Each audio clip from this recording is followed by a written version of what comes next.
અત્યારે ગરમીની સિઝનમાં કેરી તો બધાની પ્રિય હોય છે, કારણ કે બધાનું ફેવરેટ ફૂડ છે અત્યારે ફ્રૂટ.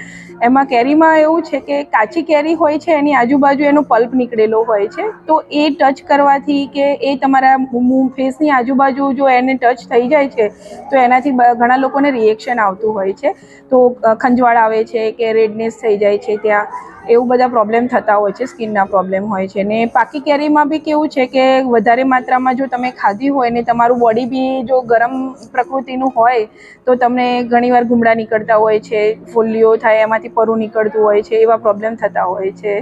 ઉપાયમાં એનાથી બચવા માટે તમારે એવું કરવું જોઈએ કે જ્યારે તમે માર્કેટમાંથી કેરી લાવો છો તો તેને થોડા ટાઈમ માટે પલાળી રાખો પાણીમાં મીઠું નાખીને, કે તો શું એની જે ચિકાસ કે એ બધું હોય છે તો એ તમે દૂર કરી શકો છો.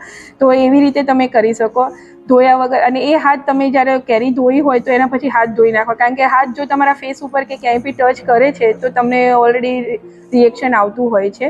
આમાં ઘણી વસ્તુમાં એવું હોય છે કે પુરુષો કરતાં સ્ત્રીઓને વધારે, કારણ કે એ લોકોને હોર્મોનલ બધા અલગ હોય છે પુરુષો કરતાં સ્ત્રીઓના, અને એમનું બોડી બી રિએક્શન અલગ આપતું હોય, ઇમ્યુન સિસ્ટમ એમની રિએક્શન અલગ આપતું હોય છે, તો એના કારણે લેડીઝને પિમ્પલ્સ થવાની શક્યતા વધારે રહેતી હોય છે, નાના બચ્ચાઓને રેશિસ ને ગુમડા થવાની શક્યતાઓ વધારે રહેતી હોય છે. તો આપણે એવી રીતે એને એવોઇડ કરી શકીએ છીએ.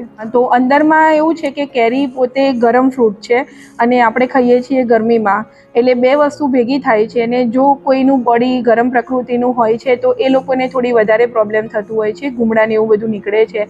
તો એ એવોઇડ કરવા માટે જો તમે ઓછી ખાઈ શકતા હોય તો એવી રીતે ખાઈ શકો છો. પિમ્પલ્સ થઈ ગયા હોય કે એવું હોય તો તમે થોડા દિવસ વેઇટ એન્ડ વોચ કરી શકો છો. જો વધારે માત્રામાં ના હોય તો તમારે મેડિસિનની જરૂર નથી, એને ખાવાનું બંધ કરી નાખો, અને પ્લસ એની સામે કોઈ રેશ ક્રીમ કે કોઈ બી ક્રીમ તમે યુઝ કરી શકો છો તો એનાથી મટી જાય છે.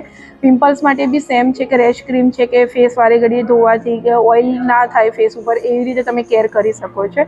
ગુમડામાં એવું છે કે ઘણા લોકોને મોટી માત્રામાં બહુ મોટા થતા હોય છે, તો એના માટે તમારે એન્ટીબાયોટિક એવું લઈ મટાડી શકો છો. કેરી ખાવાથી કેવું છે અત્યારે કે તમને શરૂઆતમાં છે ને તમારા ફેસની આજુબાજુ છે ને નાના નાના રેડનેસ, નાની નાની ફોલ્લીઓ થતી હોય છે, ગાલ તમારા રેડનેસ થઈ જાય છે, મેંગો લાઇક ફેસ, તમારી આંખોની આજુબાજુ સૂજન આવી જતી હોય છે ખટાશના કારણે બી. એટલે તમારો ફેસ જો તમને રિએક્શન આવે તો મેંગો લાઇક ફેસ તમારો થતો હોય છે, એ એનો એક સિમ્ટમ્સ છે કે કેરી જેવો ફેસ બની જાય છે તમારો, એ થાય છે. એ તમને ખબર પડી જાય કે આનું રિએક્શન આવી ગયું છે તો તમે એને એવોઇડ કરીને વધારે એનો પ્રોબ્લેમ ના થાય એનાથી બચી શકો છો. ફ્રૂટ છે તો બધાને ભાવતું જ હોય છે.